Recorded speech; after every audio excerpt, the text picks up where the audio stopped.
Hi everybody, Ganong here, and we're going to go through the Pierre Thibaud daily routine, Dr. Ganong version right here. And if you're interested to have any more information about these exercises or the backstory or the why, there will be some videos at the end of this, but this is the routine. So pull out that book right here and we're going to jump right into it. So the first thing in the routine is on the mouthpiece right there. And so before I begin, I'm going to take a little sip of water, make sure I'm nice and relaxed. And when I'm ready to go, I'm just going to start with some of the arpeggios. This is on page number 4. I'm basically going to attack a note. I'm going to glissando downwards into the low register. Thibaud says that this is a really good way to establish how the position of the lips over the total register of the mouthpiece works. So here we go.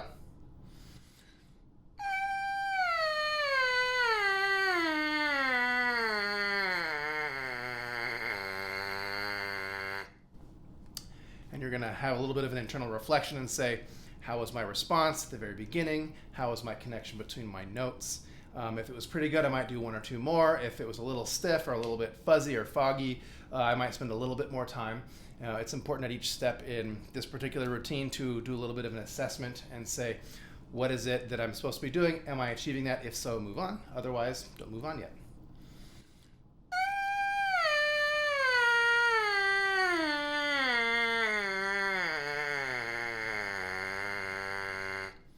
And if you got the book up, you'll notice that he's got major, minor, diminished, etc. on here. Maybe we'll do a little bit of the diminished.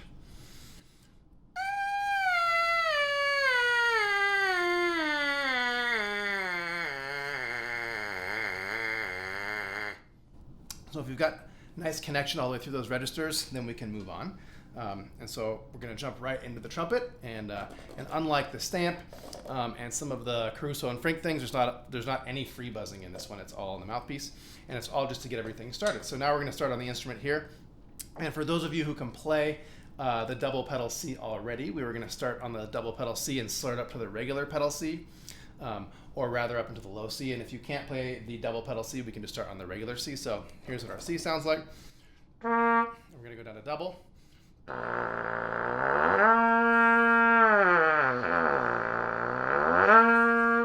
we're going to work on that connection from double pedal C to low C and try to, again, make that nice and smooth and responsive and easy. And luckily today I'm having a pretty good time of it, getting between those 2 notes. If you're only able to play the pedal C, or even playing the pedal C 1, 2, and 3 is okay, then we can start with that.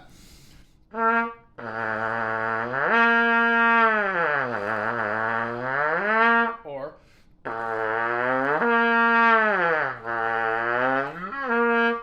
and we're just working on that transition from the pedal register and up. This helps us establish sort of like the setting. And again, you can look at some of the videos in the back, but this is the routine, and the amount of talking I'm going to be doing in this is basically the same as the kind of rest you might give yourself as doing it. So now I've established that double pedal to low C connection. And I'm telling myself, all right, my body says that connection is good, so let's now move on. And so now we're on to the number 3 and the number 4 area on that 4th page. And so the exercise number 3 is sort of a setup exercise where you play the double pedal note and you play a little bit of a scale and you work on shifting the octave. And number 4 is you're doing a little bit of like chordal playing and seeing how easily with a minimum amount of movement you can go from low C to high C. And so oftentimes I will hybridize these ones together. And so I'll just demonstrate all of them. So the number 3 would be that's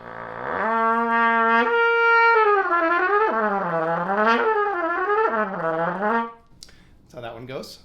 And you can sort of figure out, you'll also figure out in this routine that you kind of want to say, what is going to be the best thing for me today, stick with it for a couple of weeks, and then reassess. So right now I'm not currently doing that number 3 that I just demonstrated as part of mine. I usually just go straight to the number 4, and I also play my double pedal C before that.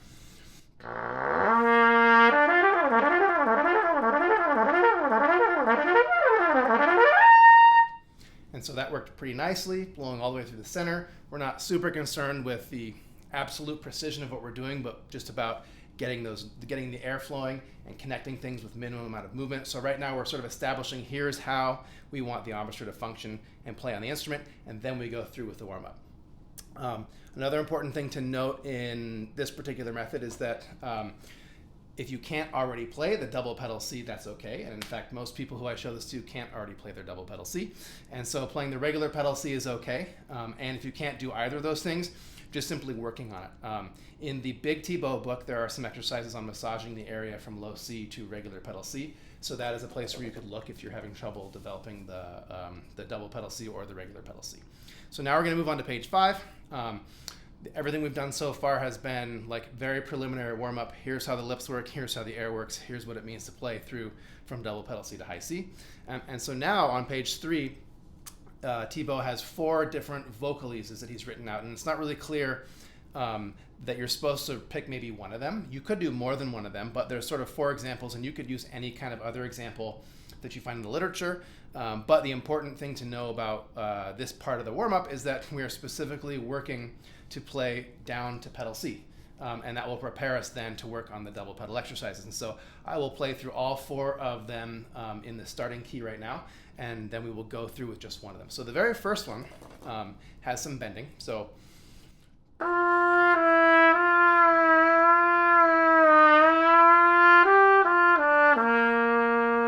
that one's great. And again, I'm not playing perfectly in time. It's a vocalise, so the word Chris Gecker uses is to play conversationally. Here's the second one. I use a bend on the bottom.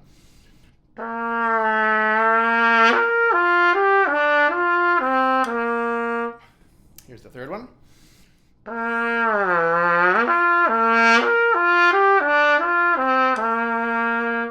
And then the fourth one is just plain old stamp.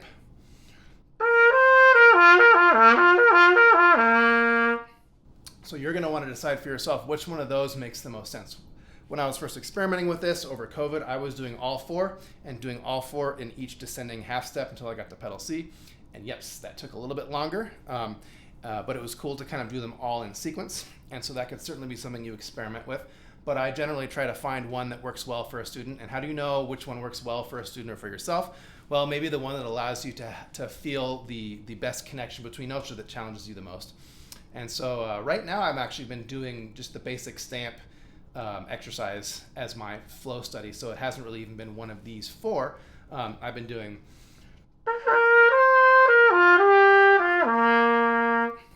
and I had a little bit of a stutter on the first note, so what I might do there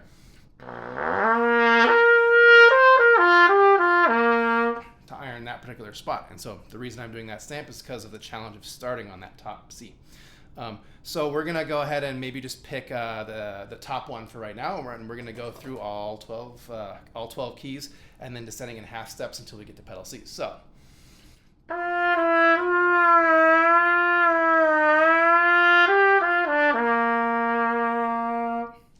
there's a bunch of 16th notes in the book. You can skip them for now if you want. So now we're on page 6, playing the same one in a half step down.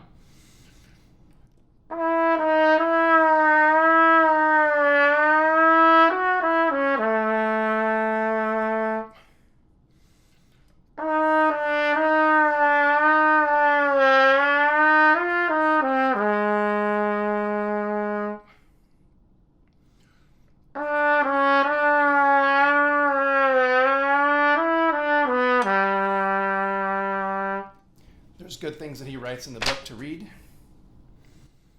And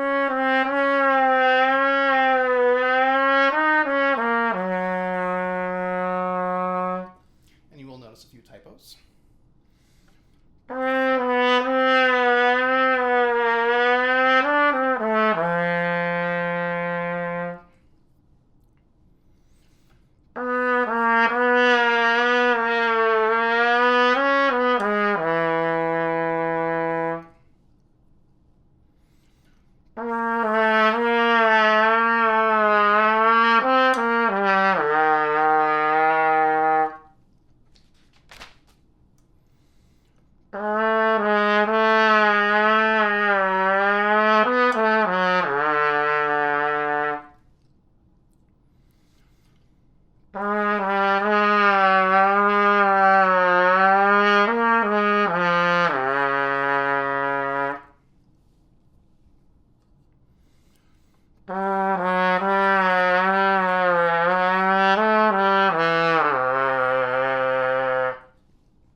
for playing that pedal C open, but playing it 1, 2, and 3 is perfectly fine for now.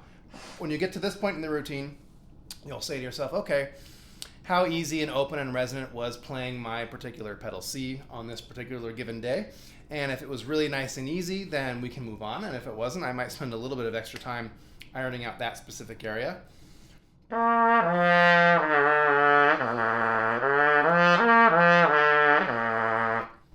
In the big Thibaud book, there's a whole section, like I said, on just doing pedal C, going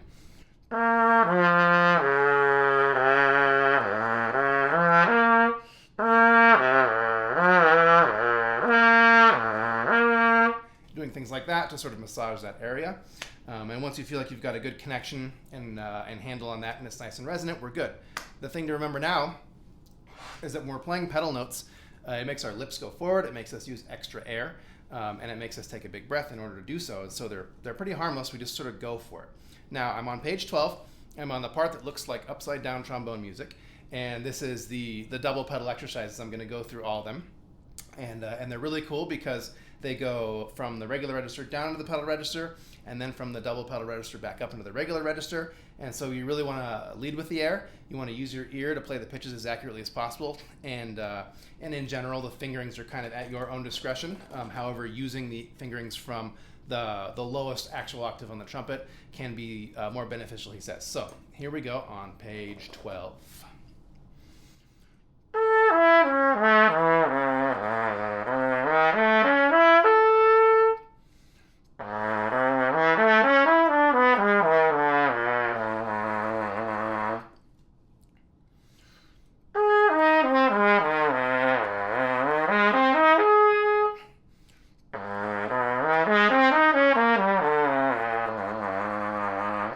It's okay to take breaks. It's okay to go a little bit slower if you'd like.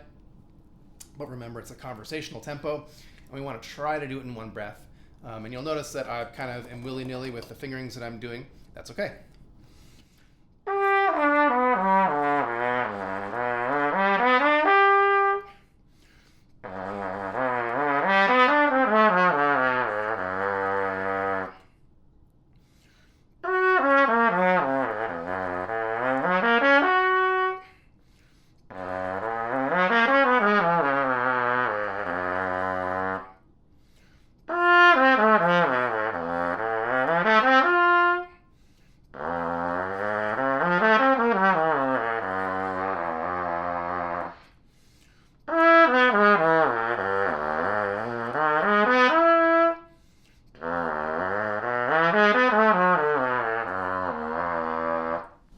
Even really well-established players will find it challenging to play these double pedal notes. When I was first going through it, I struggled to get past the first couple of keys, and it's okay, just kind of go as far as you want to go, as far as you can go, and then you'll be done with this exercise for the day.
And there's your double pedal C.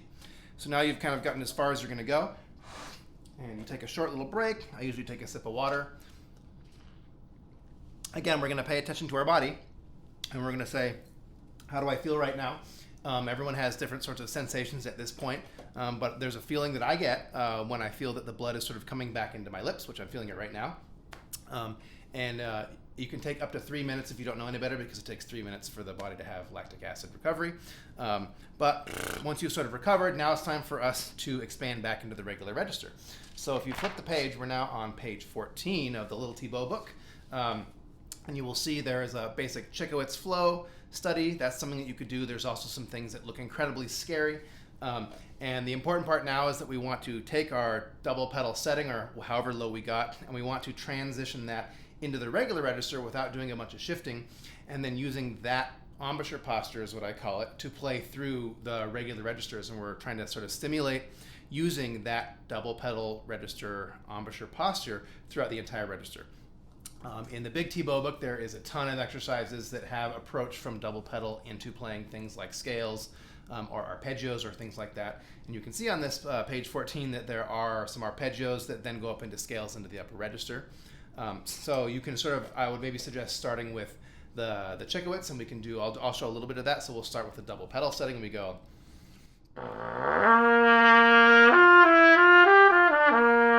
And so we're on page 14, top left. I'm doing a double pedal C. I'm slurring up to a low C to establish my my embouchure posture, and then I'm playing the slow steady. We'll go into the second one now.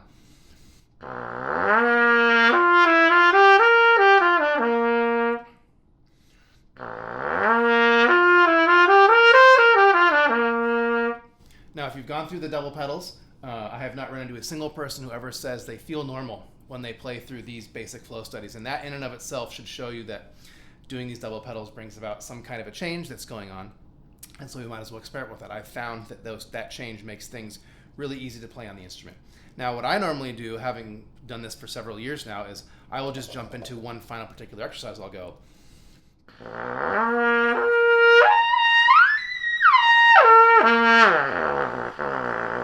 Just to expand through all my registers. And again, those of you watching at home might say, that's incredible, that's a parlor trick. It's not, it's super easy. I had those notes before, playing through the Caruso system and being super isometric and muscling it out.